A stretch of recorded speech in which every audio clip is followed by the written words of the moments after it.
My name is Teresa Young, and I'm the niece of John Bradburn. And I've come to Walsingham with this thought of doing a kneel walk on the Pilgrim Way, interceding to Our Lady of Walsingham to help to take John Bradburn's cause forward.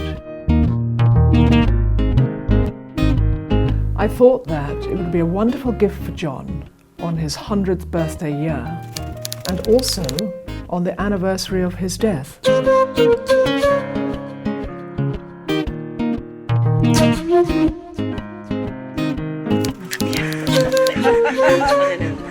Just getting on these huge, heavy-duty things. You've done it, it's your third day. My third day, yeah, it is. And we're just waiting for Harmless and his family to arrive. And they'll be saying the Shawnee Rosary and Shauna. So that's going to be wonderful. You know what? I didn't even think about how I was going to do this. I just knew that's a good idea. That's a good idea. Let's go for it. So I got knee protection, and I got a hat and a stick, and I took a piece of Chigona rock, a piece of granite rock, and I took John's cloth with me and a little rosary, and I thought, right, well, let's go. And I didn't prepare at all for any of it, apart from, yeah, let's go and do this. Let's go and ask Our Lady of Walsingham to please help us take this cause forward. You know, it's going to encourage so many people. When John becomes a saint, it's going to lift so many people and help them. It'll strengthen their own faith and trust in God by John's example. And so it was for that reason, really, it's really important that John is recognized, first of all, as a martyr, and then as a saint. And the sooner the better.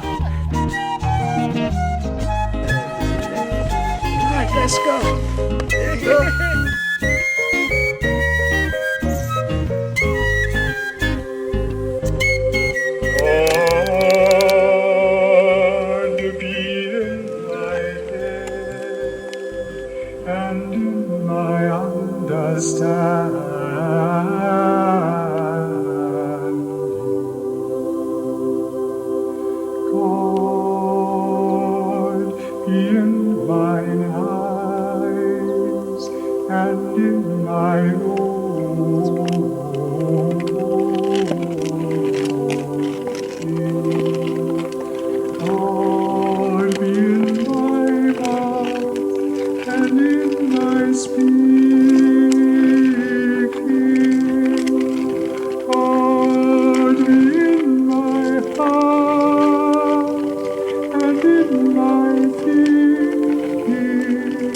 Created about 11-hour playlist on my phone to go through a speaker to accompany me on this journey, this 3-day mile each walk on the Pilgrim Way at Walsingham.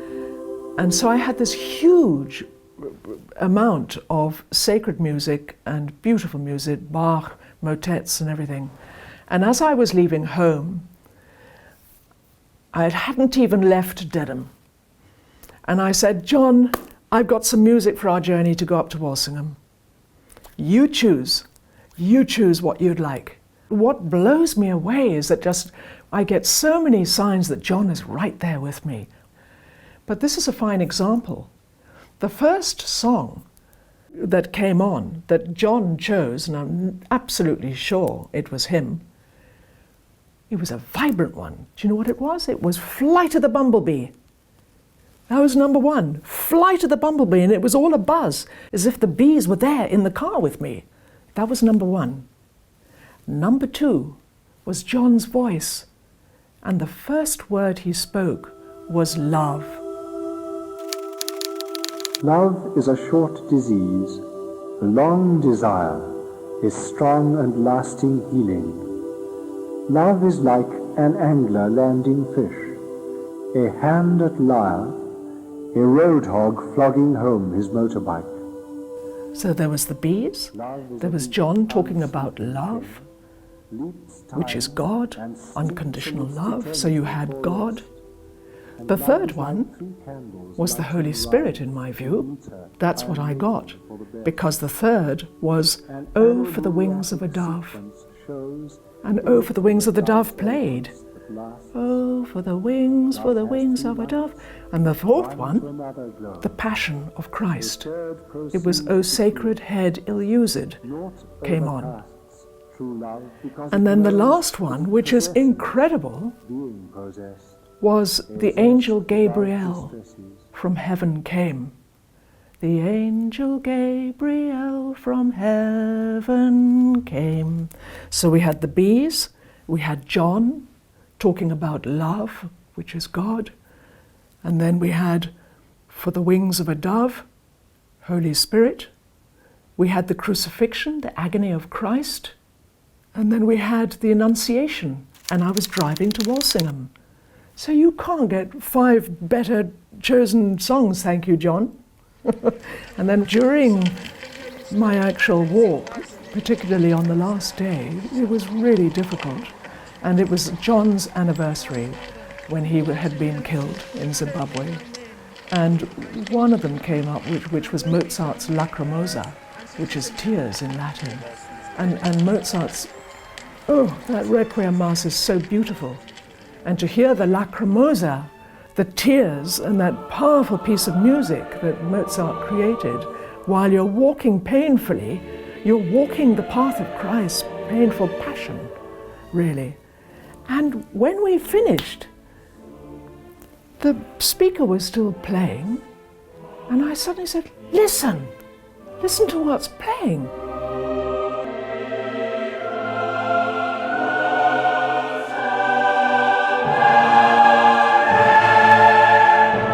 This kneel walk of faith in prayer to Our Lady of Walsingham, the first 2 days I did on my own. There was nobody else around. And there was such a beauty in that solitude of being by myself. Occasionally there'd be a runner running past, a walker, somebody with a dog, not many, but mostly I was alone. And when you're alone, you can absolutely be at one with God and with nature and with one's prayers. And my prayers flowed. It was like a communication, a communion with God and Our Lady. It just flowed. And that's what you get when you're totally alone. You can totally be yourself. You can totally go with the flow of being in the moment of what you were actually doing, being focused on it, and yet being aware of everything around you. And that was beautiful. So that was day 1 and then day 2.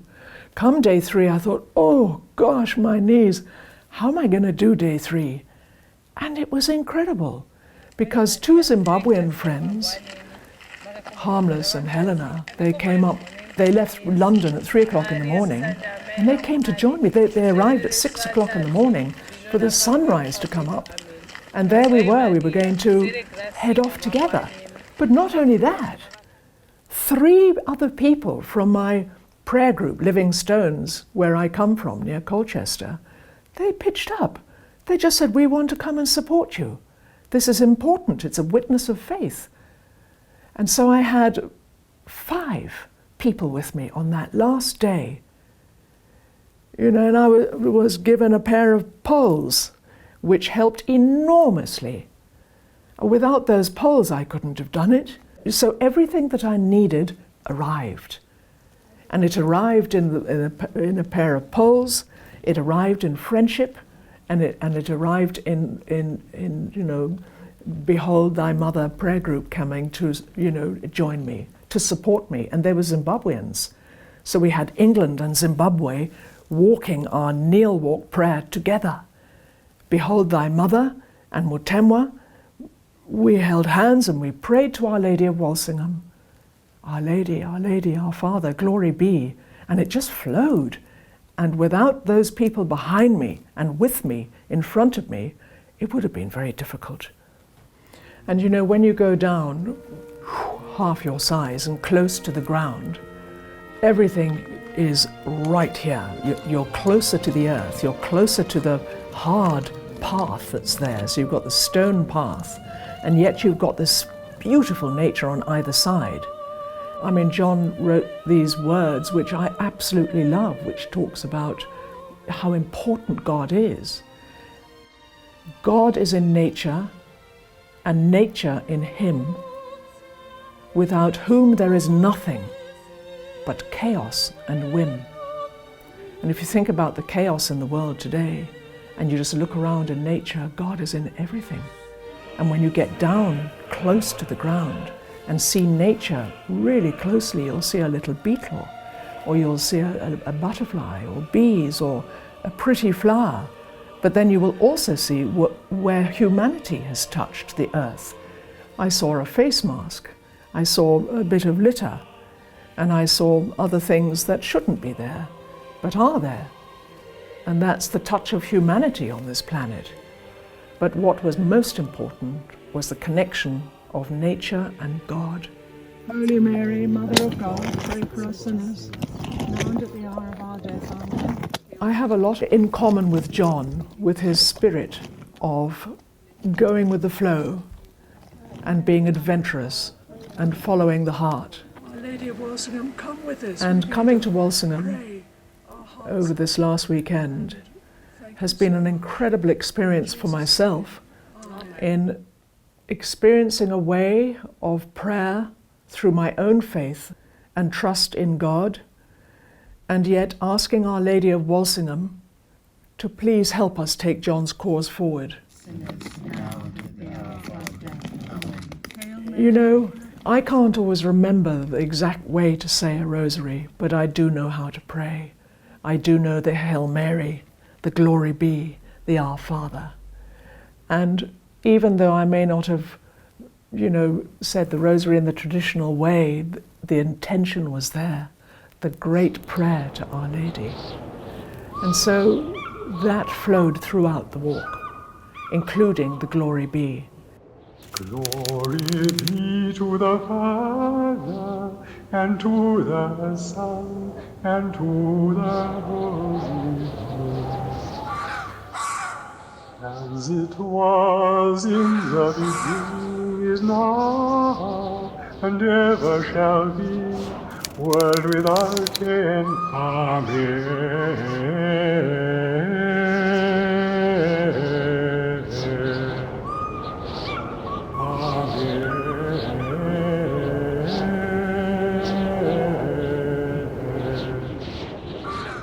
You know, John had such a devotion to Our Lady, huge devotion. And so not only coming to your mother to ask, like Our Lady was the mother of Jesus Christ, we go to our own mothers sometimes to say, Mummy, help me, show me the way forward. So on a greater scheme of things, Our Lady is the mother of us all. So what better place to come than to come to Our Lady of Walsingham here in England, so that many more people can be encouraged in their faith and trust in God. Blessed is the fruit of thy womb, Jesus.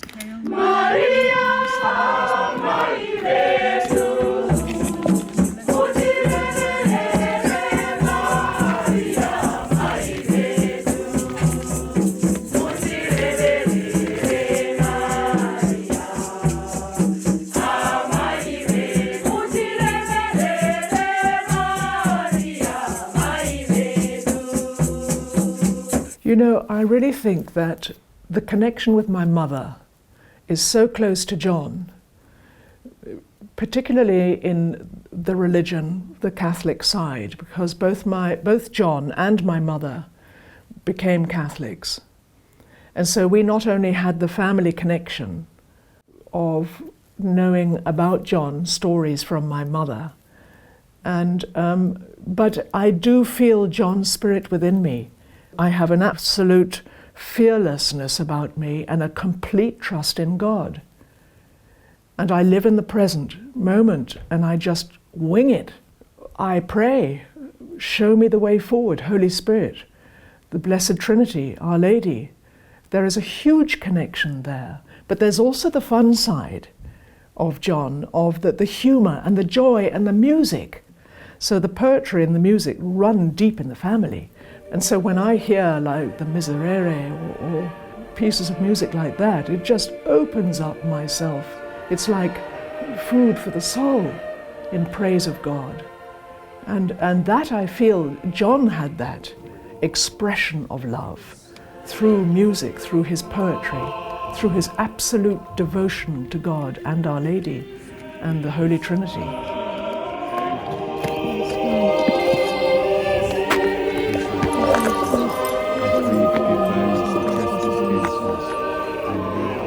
Into temptation, but deliver us from evil. Amen.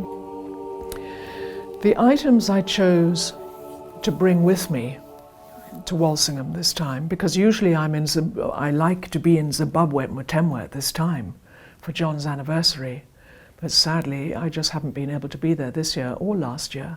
So I thought, right, I'm going to take Mutemwa to Walsingham. And so this piece of granite rock I picked up from the top of Chigona, where John used to go and pray. And so I thought, well, this is symbolic of Mutemwa and all the people who live there, those who are living with leprosy, all the people who are living, the whole Mutemwa community. So this piece was very important because I couldn't be in Mutemwa. I would bring Mutemwa to Walsingham. And not only that, I have, of course, a little finger rosary with Christ on the cross. So there's the Passion there with Our Lady, with the Hail Marys, and a little bee that was given to me. So that came along with me. And then this piece of material, which was gifted to me when I was out there, was John's and the bees, just to say, John, we're here together. And we'll take Mutemwa to Walsingham. And so that was really special to do that, really. Holy Mary, Mother of God, pray for us sinners, now and at the hour. So why John? Why John? Because I believe that he's so relevant. You know, it wasn't so long ago that he was living at Mutemwa. And it wasn't easy, and yet he knew. So he is an example of unconditional love, and that's what kept him going. He knew that he could fulfill his faith in God through serving those at Mutemwa as best as he could, one day at a time.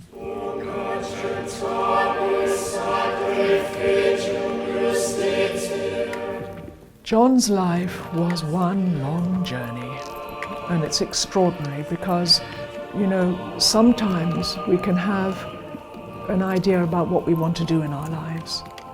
But you know, when you're on a spiritual journey, you may not always know where your place is in where, you know, where to go, where can I best serve you, Lord?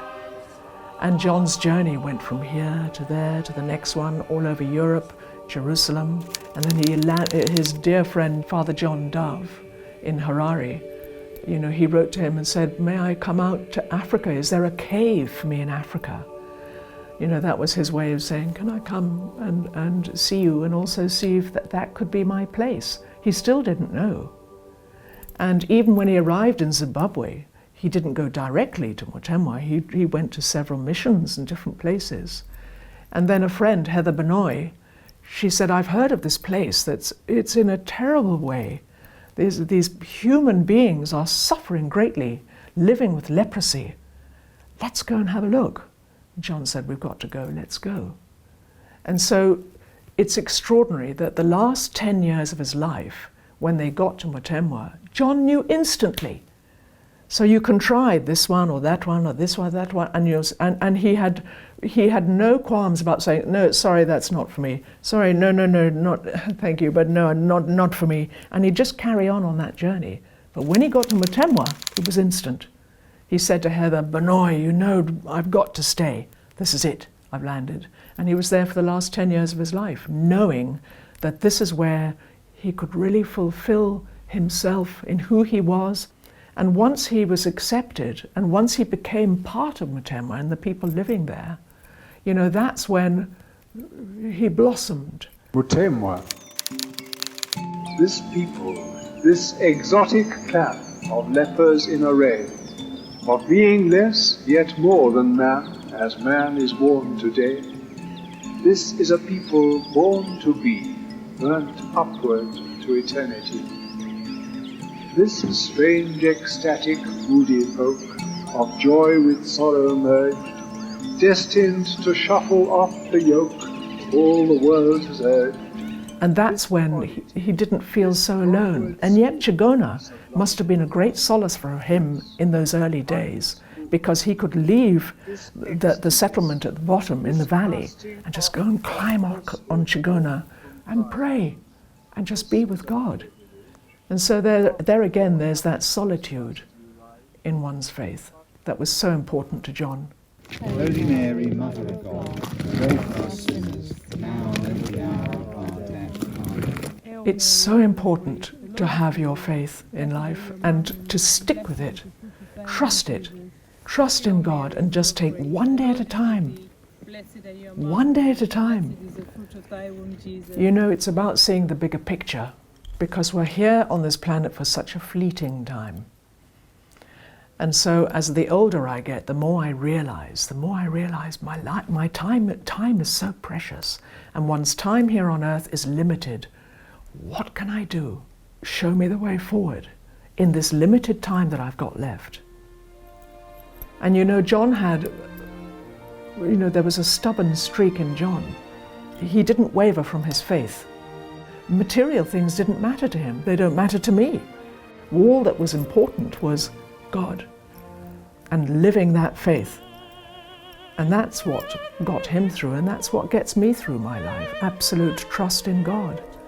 Holy Mary, Mother of God, pray for us sinners, now and at the hour of our death. Hail Mary, full of grace. John was abducted from the hut next to his. He didn't sleep in his tin hut that night. He felt there wasn't something quite right, so he was in the hut next door. And he was abducted in the middle of the night. And he was taken off and walked for miles, far away, in the night. And I went to visit that place 2 years ago. It's a place called Gwaze, and there are some caves there called the Gwaze Caves. And it's so like Christ's Calvary. He was marched off. He was taken off. He had no idea what was going to happen or where he was going. There was a war going on. In such a night as this, softly the twangling of a clear guitar crossed between sleep and waking, which it caught. Neither it seemed a near nor yet a far, but sweetly passed and simply went to naught. And when John was taken to Gwaze, he met a woman who was a young woman then. Her name was Anna Gwaze, and she was the daughter of the chief of Gwaze. And Eric is her brother. And they were there when John was tried. And John was sitting on the bank of this dry riverbed. He was just stopped to rest. And Anna Gwaze came down. And he talked to her. He said, they greeted each other. And he said, would you like to pray? And so they did. They prayed together. And then John was taken up to the caves. And John was there for a while, and he was then released. He let go. And he found his way back to the main road to go back to Mtoko. And he was followed and he was shot.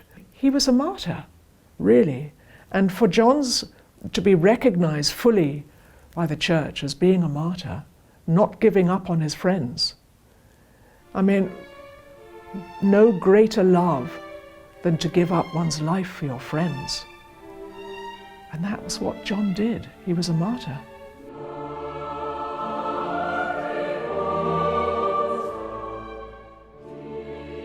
This kneel walk, it was difficult, particularly towards the end of the walk. It's a mile on your knees. And yet there was a wonderful beauty about it, because I did experience the suffering on a minuscule, just a little bit of the suffering that perhaps that Christ experienced on Calvary, carrying his own cross. Because it reminded me of that. And you're low down on the ground, and you're taking very small little steps, and each one, particularly as you get towards the end, it's really painful. And you think of not only Christ, but you also think about so many other things in that Mutemwa, for those who do not have legs to stand up and walk. So it was like bringing those living at Mutemwa who cannot walk, and those who are living alongside with leprosy. It was like being a witness of those who do not have feet to stand up and walk so easily. We take it all for granted. You take away your feet and you get on your knees, it really puts you down in a place of gratitude for what we do have. And when I did struggle, towards the end, and it was jolly painful, there was a time I thought, oh God, can I carry on? And it was extraordinary, because at that very lowest point, a couple of bees came along. There was one, a little honeybee that came on a flower, and then a bumblebee came too and settled next to the other bee, and that was extraordinary. And then I had a red kite that was up there in the sky. And the music that came on was so uplifting. And so the sacred music was a wonderful connection to John, but to God, because it's food for the soul, and also knowing that John was there through the prayer and through the suffering of what I was doing, helped me on my way. No mortal man should ever be retired from obligation to proceed in joy with loving, since by loving he was sired, and love may be immortally his ploy. As honey is the sweetness of the bees, and wax the sealing of it, love doth please, and both can melt, and so may hearts with ease.